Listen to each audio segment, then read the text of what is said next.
Bismillahirrahmanirrahim. Assalamualaikum warahmatullahi wabarakatuh. Perkenalkan, nama saya Darulati Camuk Desabilah dengan nomor NPM 101211147, kelas C6 Manajemen.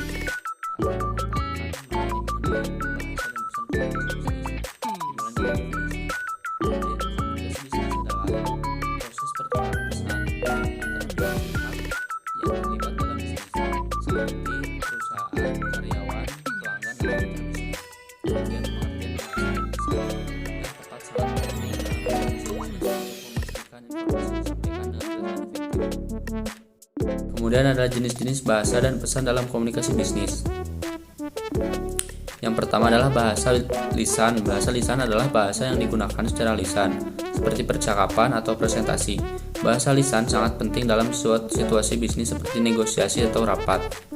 Contohnya adalah mengadakan rapat bisnis dengan mitra bisnis untuk membahas proyek yang sedang dikerjakan. Yang kedua adalah bahasa tulisan. Bahasa tulisan adalah bahasa yang digunakan dalam bentuk tulisan seperti surat bisnis atau email bisnis. Bahasa tulisan sangat penting dalam situasi bisnis tertentu karena memberikan bukti tertulis dari komunikasi tersebut. Contohnya adalah mengirim surat penawaran kepada calon pelanggan untuk menawarkan produk atau layanan. Yang ketiga adalah bahasa nonverbal. Bahasa nonverbal adalah bahasa yang tidak menggunakan kata-kata, seperti bahasa tubuh, ekspresi wajah, atau intonasi suara. Bahasa nonverbal sangat penting dalam situasi bisnis untuk menunjukkan sikap dan emosi. Contohnya adalah menggunakan bahasa tubuh yang sopan saat bertemu dengan mitra bisnis untuk menunjukkan penghormatan. Yang keempat ada pesan langsung. Pesan langsung adalah pesan yang disampaikan secara langsung kepada seseorang, seperti percakapan atau presentasi. Pesan langsung sangat penting dalam situasi bisnis yang memerlukan respons cepat. Contohnya adalah memanggil karyawan ke ruang rapat untuk memberikan instruksi secara langsung. Bisnis yang memerlukan dokumentasi tertulis atau bukti tertulis dari komunikasi. Contoh, mengirim surat penawaran kepada calon pelanggan untuk menawarkan produk atau layanan. Kemudian masuk ke dalam cara membuat pesan yang efektif. Untuk membuat pesan yang efektif dalam komunikasi bisnis ada beberapa hal yang harus diperhatikan, antara lain yang pertama adalah klarifikasi tujuan sebelum membuat pesan, yaitu memastikan bahwa tujuan komunikasi jelas dan terdefinisi dengan baik, sehingga hal ini akan membantu memastikan pesan yang disampaikan sesuai dengan tujuan yang ingin dicapai. Yang kedua adalah pilih bahasa yang sesuai. Pilih bahasa yang tepat untuk situasi dan kondisi pihak yang terlibat dalam komunikasi bisnis. Hindari bahasa informal dan menggunakan bahasa yang profesional dan sopan. Yang ketiga, gunakan bahasa yang mudah dipahami. Pastikan pesan yang disampaikan mudah dipahami oleh pihak yang menerima pesan. Hindari penggunaan bahasa teknis atau bahasa yang terlalu rumit. Yang keempat, sampaikan informasi dengan jelas dan tepat. Pastikan pesan yang disampaikan mengandung informasi yang jelas dan tepat. Gunakan kalimat yang singkat dan padat dan hindari penggunaan kalimat yang terlalu panjang atau ambigu. Yang kelima adalah berikan konteks yang cukup serta konteks yang cukup dalam pesan yang disampaikan, seperti latar belakang atau alasan dibalik pesan tersebut. Hal ini akan membantu pihak yang menerima pesan untuk memahami maksud dari pesan tersebut. Yang keenam adalah berikan tindakan yang jelas. Sertakan tindakan yang jelas dalam pesan yang disampaikan. Berikan instruksi dan spesifik juga jelas tentang apa yang diharapkan dari pihak yang menerima pesan. Kemudian ada contoh kasus dalam situasi bisnis tertentu. Yang pertama adalah situasi bisnis meminta persetujuan dari atasan. Contoh pesan, saya ingin mengajukan permintaan cuti selama 1 minggu mulai tanggal 15 Maret hingga 21 Maret. Apakah saya bisa mendapatkan persetujuan dari Anda? Analisis pesannya adalah pertama, klarifikasi tujuan, yaitu meminta persetujuan cuti. Yang kedua adalah pilih bahasa yang sesuai, bahasa yang sopan dan profesional. Yang ketiga, gunakan bahasa yang mudah dipahami, yaitu bahasa yang singkat, padat, dan jelas. Kemudian sampaikan informasi dengan jelas dan tepat, yaitu informasi mengenai kapan dan hingga tanggal berapakah kita akan mengambil cuti tersebut.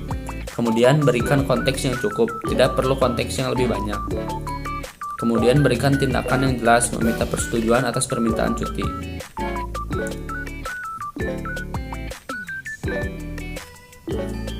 Kemudian ada tips untuk komunikasi bisnis yang lebih efektif, yaitu 1. Fokus pada tujuan. Pastikan bahwa pesan yang disampaikan selalu fokus pada tujuan komunikasi. Hindari penggunaan bahasa yang ambigu atau tidak relevan dengan tujuan komunikasi. Yang kedua adalah perhatikan gaya komunikasi. Perhatikan gaya komunikasi dari pihak yang menerima pesan. Sesuaikan gaya komunikasi Anda agar lebih efektif dan dapat dipahami oleh pihak yang menerima pesan. Yang ketiga, gunakanlah contoh atau ilustrasi untuk membantu menjelaskan pesan yang disampaikan. Hal ini dapat membantu pihak yang menerima pesan untuk memahami pesan dengan lebih baik. Kemudian yang keempat adalah perhatikan waktu dan tempat komunikasi bisnis.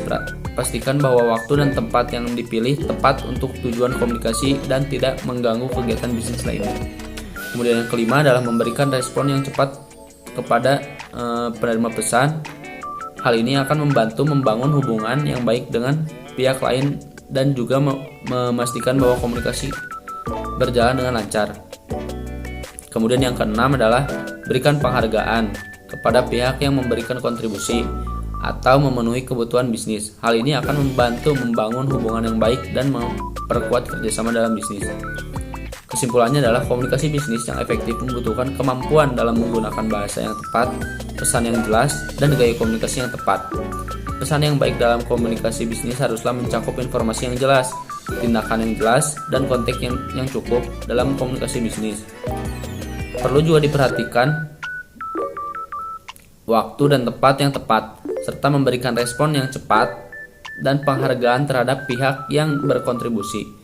Dengan memperhatikan tips-tips tersebut, diharapkan komunikasi bisnis dapat berjalan dengan lancar dan efektif untuk mencapai tujuan bisnis yang diinginkan.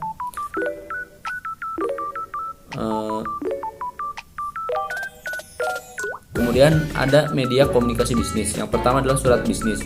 Surat bisnis merupakan bentuk komunikasi bisnis tertulis yang dianggap formal dalam bisnis.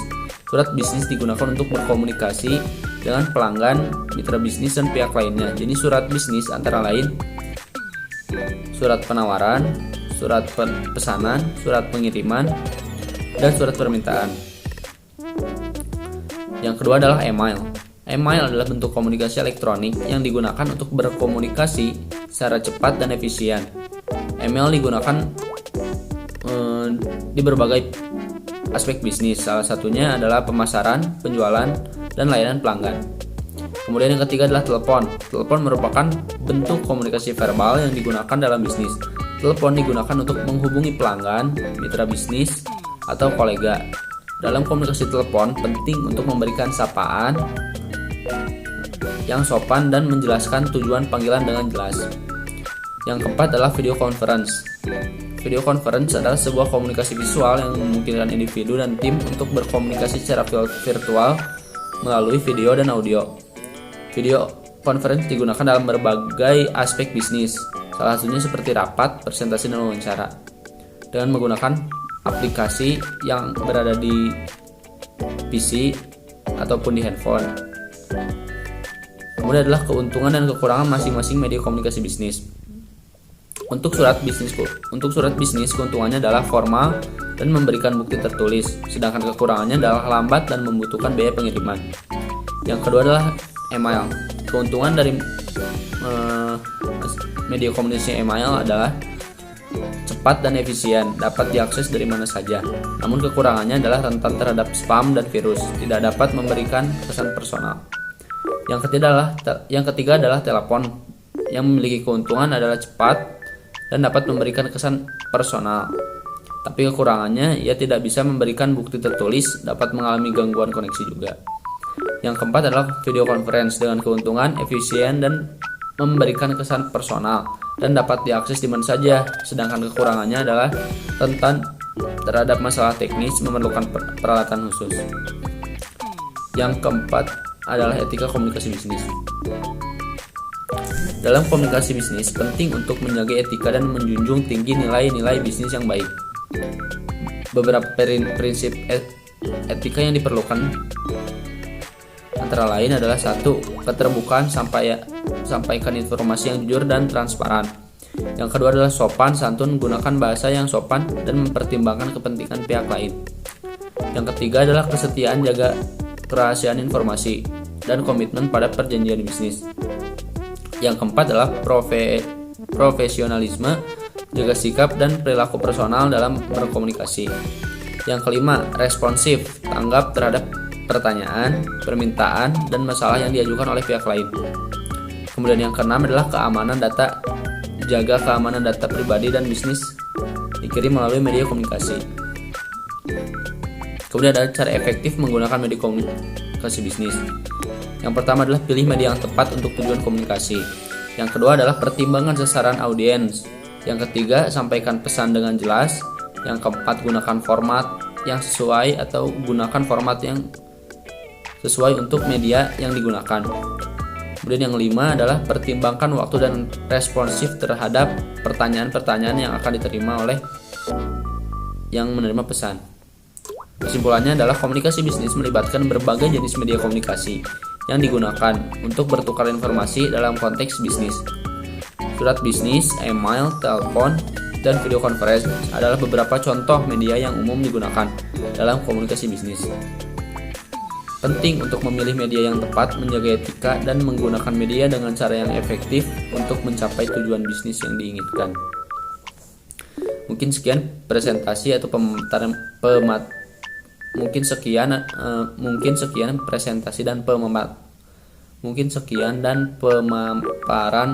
materi dari saya. Mohon maaf bila ada kesalahan. Assalamualaikum warahmatullahi wabarakatuh.